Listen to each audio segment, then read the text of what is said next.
Nu привет, rytų Europos čiukčiai. Normaliai čia pas mus šaltis spirgina, ne? Nedaug ir nuo tos Grenlandijos jau skiriasi orai. Bet Lietuvos ir pasaulio politikoje tai karšta kaip niekada. Grenlandija – ta didžiausia sala, kuri anksčiau visus domino tik geografijos olimpiadose. Dabar tapo globalinės scenos diva. Jeigu kažkam dar neaišku, kodėl Amerika, Europa ir visa Chebra taip į ją spokso, tai labai paprasta. Ten slepiasi uranas, ličio rūšys, geležis ir kiti strateginiai gardumynai, be kurių nei baterijų, nei radarų, nei rimto ginklo nepagaminsi. Tai ne šiaip sala, o globalinis klondaikas su ledine kepure. Ir tada ant scenos išlenda Donaldas Trumpas, kurį iškilus mūsų kultūrininkai kartais vadina ryža beždžione.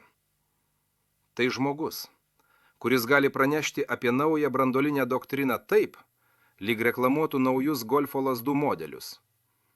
Pastarąjį kartą jis parašė laišką Norvegijos ministrui pirmininkui, kadangi jam neskyrė Nobelio taikos premijos. Tai jis dabar nebeprivalo galvoti tik apie taiką. Kai kas sugrįžo prie klausimo.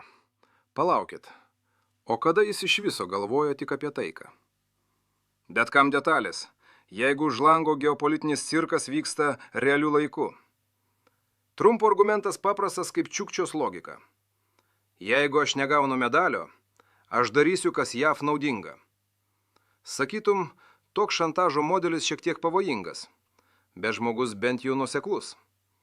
Jis dar pridėjo, kad pasaulis nebus saugus, jei Jungtinės valstijos nekontroliuos Grenlandijos. Nu, suprantat, aš turiu apsaugoti šį ledo gabalą nuo ruskių ir kitaisų. Bet kai pasižiūri Pentagono rakursų, Grenlandija yra radarų platforma, kuri mato Rusiją, Arktį, Šiaurės Atlantą ir maršrutą į Europą vienu žvilgsniu.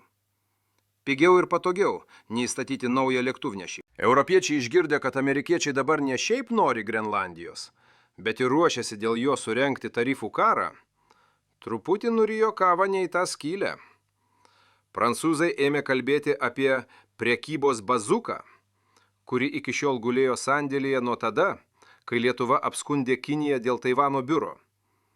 Ta bazuka dabar gali būti panaudota prieš amerikiečius, kas geopolitiniuose santykiuose yra tas pats, kas šeimos baliuje močiutės tortų trenkti tėvui į veidą. Vokiečiai tuo metu sugebėjo sukurti naują sporto šaką – strateginį dingimą iš renginio. Jų kariuomenės kontingentas iš visų 15 Grenlandijos gynėjų tiesiog susirinko šmutkės ir tyliai išvyko be komentarų, kaip studentai po sesijos. Kai kurie kalba, kad jie gavo nurodymą grįžti, kiti, kad tiesiog nenorėjo gyventi saloje, kuri dabar atsidūrė tarp JAV ekonominio šantažo ir europietiškų pretenzijų. Bet faktas toks. Treniruotės baigtos, diplomatiniai pietūs atšaukti, palapinės sulankstytos. Tuo tarpu Briuselis pasvarstė apie sankcijas JAV įmonėms, apribojimus investicijoms ir net bazų uždarimą Europoje. Oficialiai niekas to nevadina NATO byrėjimu, bet kai tau grasina tarifais, tu grasini sankcijomis. O sąjungininkų kariuomenė dingsta iš Grenlandijos kaip garas nuo šaltų langų, tai jau ne draugystė, o blogai surepetuotas skyrybų procesas. Kas įdomiausia, čia niekas nebekalba apie NATO 5 straipsnį. Kas dar vakar buvo laikoma šventa karinė dogma, šiandien atrodo kaip reliktas iš praeito amžiaus.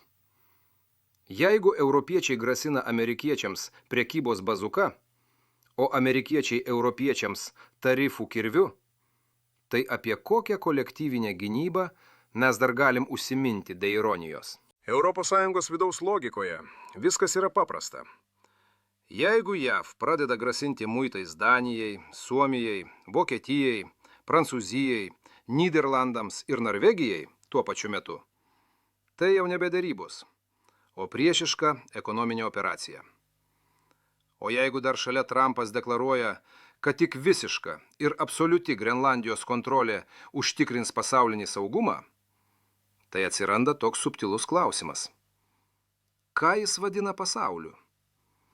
Nes Paryžiuje, Berlyne ir Briuselyje tas pasaulis įgauna kiek kitokią formą ir akcentus. Putka irgi yra pasakęs, ką mums toks pasaulis, kuriame nėra Rusijos? Ir čia net nereikia daug analitikos, kad suprastum. NATO kaip institucija jau seniai netitinka tikrosios jėgų pusiausvyros. Amerikai NATO buvo reikalingas šaltojo karo metu, kad kontroliuoti Europą, stabdyti sovietus ir būti tiltui į eurinės rinkas. Dabar rusų kariuomenė beviltiškai įstrigusi konvencinėje stagnacijoje. O amerikiečiams daug svarbiau Azija, Indijos vandenynas, tarptautinė tiekimo grandinė ir Arkties koridoriai. Europa tik senas surūdijęs garažas, kuriame stovi senas, jau nebevažiuojantis Mercedesas. Europos elitas tai jau suvokia, bet bijo ir vis dar nenori garsiai to sakyti savo rinkėjams. Šneka apie strateginę autonomiją, Europos kariuomenę, gynybos sąjungą, bet realybėje nei finansų, nei valios, nei politinio konsensuso tam nėra. Jei šiandien Makronas bando kalbėti apie bazuką, tai tik parodo, kad Europai teko pereiti iš moralinės pozicijos į realios galios instrumentų paiešką. Tokie perėjimai vyksta ne iš gero gyvenimo, o kai pradeda kvepėti geopolitiniu realumu. O dabar persikelkim į Lietuvą. Lietuvoje vyksta ypatinga psichologinė drama. Mes vis dar gyvename idėją, kad geri dėdės kapitalistai kažkodėl atėjus dienai X mus gins. Mes statome poligonus, sandėlius, mokyklas kariams, treniruočių miestelius, tarsi būtume Amerikos Fort Knox filialas Europoje. Politikai įsivaizduoja, kad daugiau poligonų reiškia daugiau saugumo, bet ne taip veikia globalūs procesai. Šiuo metu vokiečiai jau parodė, kad jie gali išvykti iš Grenlandijos, vos tik spaudimo lygis pakyla 1,5 laipsnio.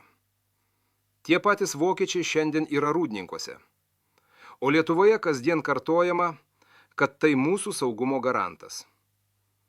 Bet jeigu Berlynas turi rinktis tarp savo ekonominių interesų su JAV, savo eksportų, savo rinkos ir savo kariuomenės ant kažkokio rytinio Europos žemės lopinėlio, spėkit, kas laimi. Ir čia nereikia geopolitiko diplomų, pakanka sveiko cinizmo. Vokietija nėra altruistinė samurajų gvardija. Ji yra industrinė valstybė su eksportu ir rinkomis. JAV karių dislokavimo klausimas dar paprastesnis. Jeigu Trumpas bus prezidentas ir jo prioritetas yra Grenlandija, Arktis ir globalinė baterijų ekonomika, tai kokio velnio jam laikyti karius Lietuvoje? Ypač šalyje, kuri atvirai prieštarauja jo planams ir palaiko Europą. Ir tai ne spekulacija. Tai nuoseklus Trumpo strateginis mąstymas. Jeigu partneris netarnauja tavo tikslams, jis nėra partneris. Lietuvoje dar nepriprasta prie tokios logikos. Nes šią politiką vis dar bandoma aprašyti per emociją ir lojalumą, o ne per interesą. Tuo tarpu Kapčiamiesčio miškuose politikai stumia naujus poligonus, kaip kokį automobilių plovyklos kuponą. Argumentas toks. Reikia naujo poligono, nes kiti poligonai jau užimti. Tai tas pats, kas statyti 3 garažą tik todėl, kad kaimynas laikinai naudojasi pirmais 2, o tu net neturi automobilio. Bet geopolitika nėra automobilių stovėjimo aikštelė. Ji remiasi interesų sutapimu. O jeigu tas sutapimas pasikeičia, garažai tuštėja greičiau nei kotletai Seimo valgykloje. Ir čia yra pagrindinė ironija. Poligonai turi prasmę tik tada, kai yra aiškus gynėjas, aiški motyvacija ir ilgalaikis interesas. Jeigu ne vieno iš 3 nebėra, poligonai tampa brangiais smėlio dėžės projektas, kuriuose ardomi miškai, sudraskomos bendruomenės ir plaunamos biudžetinės babkės.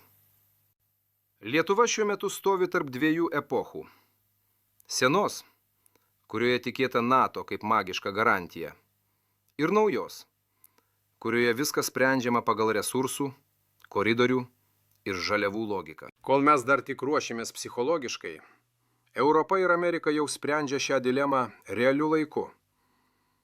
Dėrybų dėl Grenlandijos nėra. Susitarimų nėra. NATO posėdžių retorika neatspindi realių interesų. Tarptautiniai santykiai išsivalo iki savo pirminės formos – jėgos ir naudos. O mes vis dar diskutuojam apie poligonų dydžius ir gyvenamųjų kvartalų infrastruktūrą kariams. Todėl dabar yra labai svarbu kartu atstovėti Kapčiamiestį drauge ir nepalikti šios bendruomenės likimo valiai. Štai jų kvietimas.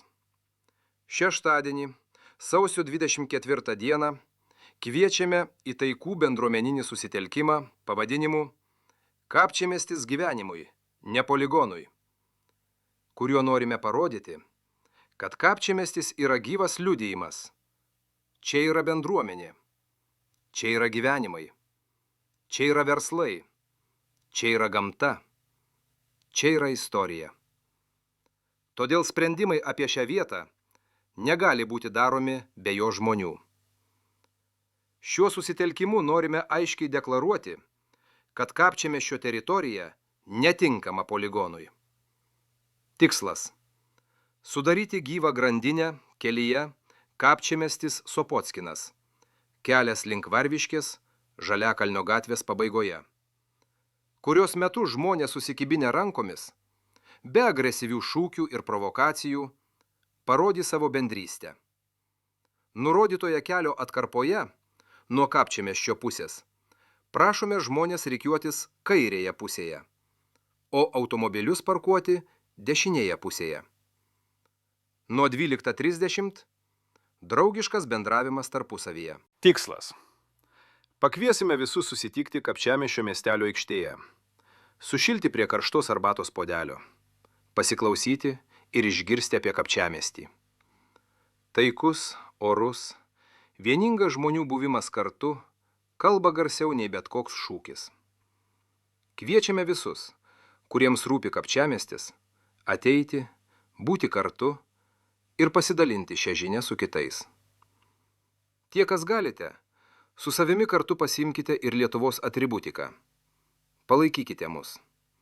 Išsaugokime Lietuvos miškus ir kitus gamtos turtus ateities kartoms. No pasaran.